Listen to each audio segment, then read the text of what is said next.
Assalamualaikum warahmatullahi wabarakatuh. Alhamdulillahirabbil alamin. Assalatu wassalamu ala asyrafil anbiya'i wal mursalin sayyidina Muhammadin wa ala alihi wa sahbihi ajma'in.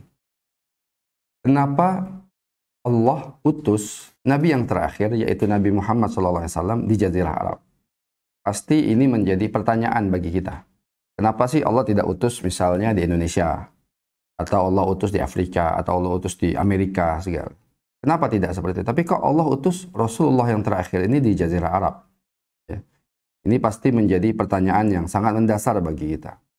Bahkan ada perkataan mungkin sebagian orang yang salah paham terhadap sejarah mengatakan, oh kenapa Allah utus di Jazirah Arab? Karena Jazirah Arab itu jahiliyah.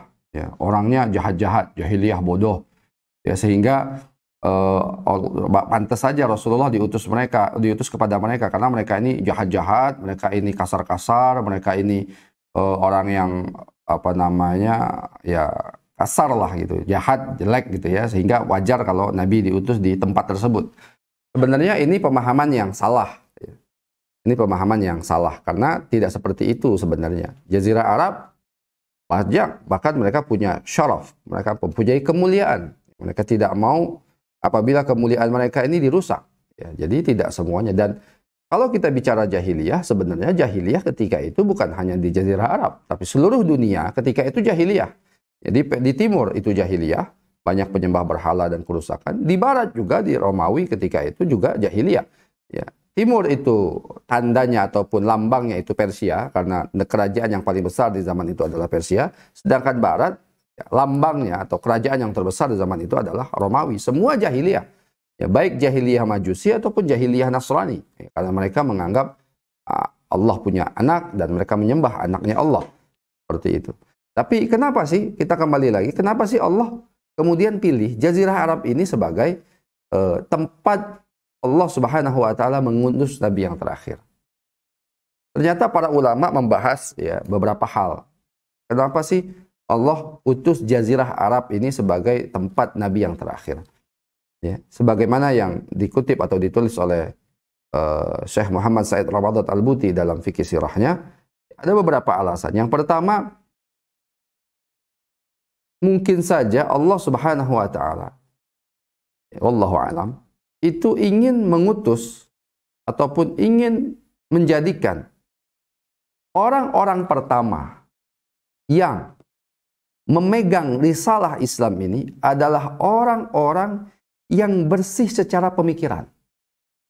Artinya pemikiran mereka tidak bercampur dengan para filosof, para pemikir-pemikir yang sudah ada di negeri tersebut.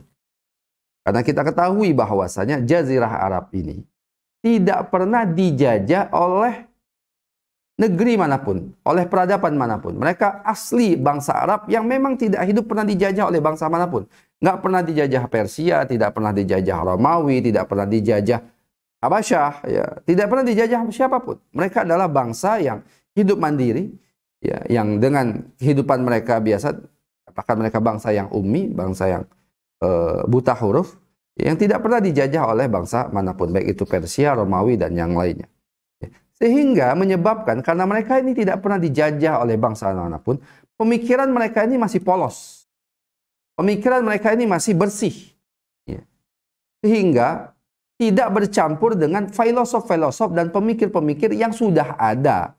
Ya, para ahli pemikir yang sudah ada di peradaban-peradaban yang besar seperti Persia dan Romawi. Ya, kita tahu Persia dan Romawi ini ya, sebuah peradaban yang besar yang pasti di situ sudah ada orang-orang yang para pemikir, para filosof yang sudah bercokol di sana, ataupun di Romawi juga seperti itu.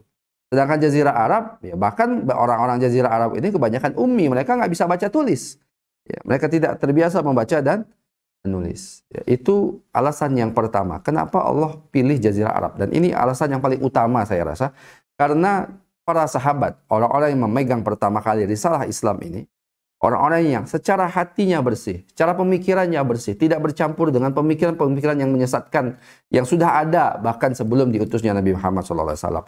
Dan nanti ketika Islam kemudian tersebar ke seluruh wilayah, tersebar ke Persia, Romawi, dan yang lainnya, baru kita akan melihat ada pemikiran-pemikiran yang menyesatkan. Ya, para ahli filsafat-filsafat ini kemudian tadakhul, mereka mulai masuk ke dalam pemikiran-pemikiran Islam. Yang kemudianlah ya, akan muncul firqah-firqah, ya, kelompok-kelompok yang bid'ah, yang sesat, yang mereka ini membuat pemikiran yang baru, seperti apa? Seperti Mu'tazilah, ya, Qadariyah, ya, dan yang lainnya.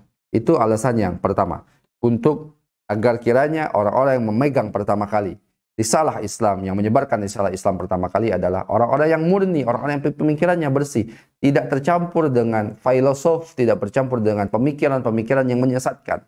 Ya, sehingga Islam kemudian turun kepada orang-orang yang hatinya bersih dan pemikirannya bersih. Itu yang pertama. Yang kedua, kenapa Allah pilih Jazirah Arab ini sebagai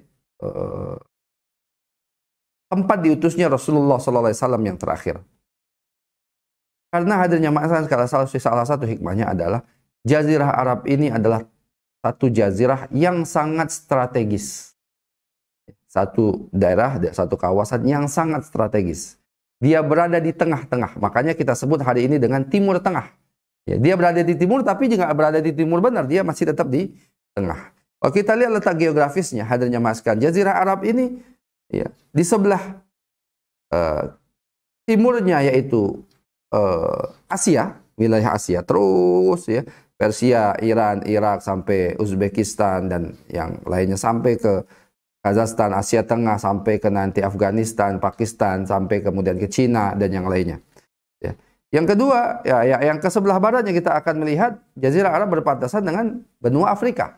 Ya, Mesir, Libya, Tunisia, Aljazair, Maroko, sampai kemudian ke bawahnya ada Sudan, ada Habasyah, ya, ada Ethiopia. Ini semua adalah perbatasan langsung dengan Jazirah Arab. Ya. Artinya nanti ketika para sahabat mulai menaklukkan daerah-daerah ini kan langsung ke wilayah timur Asia dan juga ke wilayah baratnya, yaitu Afrika. Dan wilayah utaranya langsung berbatasan dengan Afrika, Eropa. Ya, setelah Syam nanti kemudian ada Turki. Setelah Turki masuk ke daratan Eropa, dan nanti kita akan melihat bagaimana umat Islam di zaman itu pun, ya, di zaman para sahabat dan setelah sahabat itu sudah mulai masuk ke negara-negara Afrika dan negara-negara Eropa. Salah satunya adalah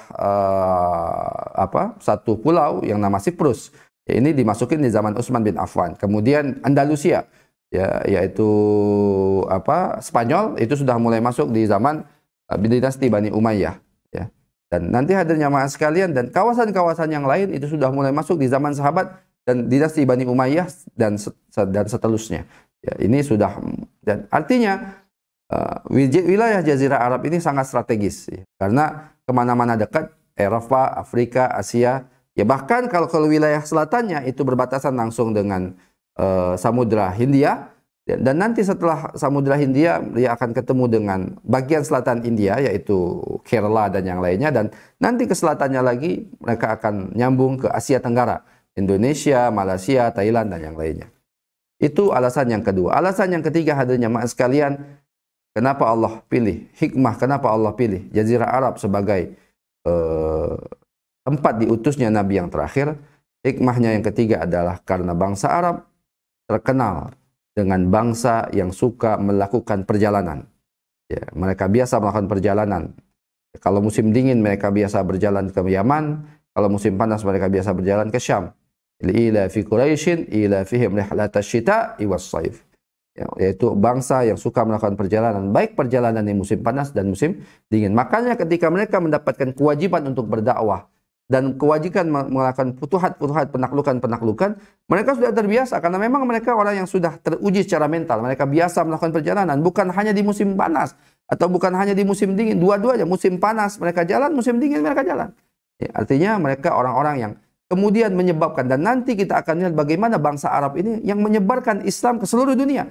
Sampai hari ini ke Indonesia tidak bisa kita pungkiri orang-orang yang sangat besar, ya, jasanya untuk menyebarkan Islam di Indonesia adalah orang-orang dari Hadramut, dari kalangan habaib yang datang ke Indonesia kemudian berdakwah di Indonesia, juga para wali songo yang sebagian di antara mereka adalah orang-orang dari Timur Tengah, baik itu dari Syam, baik itu dari Palestina, baik itu dari Aljazair, dan yang lainnya, ya, dari Maghrib, dari Maroko dan yang lainnya. Jadi hadirnya jamaah sekalian, inilah tiga alasan utama, wallahu alam yang lainnya, kenapa Allah Subhanahu wa taala pilih Jazirah Arab sebagai ya, sebagai tempat diutusnya Nabi yang terakhir, yaitu baginda Nabi kita Nabi Muhammad sallallahu alaihi wasallam. Ini saja dari saya, kurang lebihnya mohon maaf. Akhirul kalam. Assalamualaikum warahmatullahi wabarakatuh.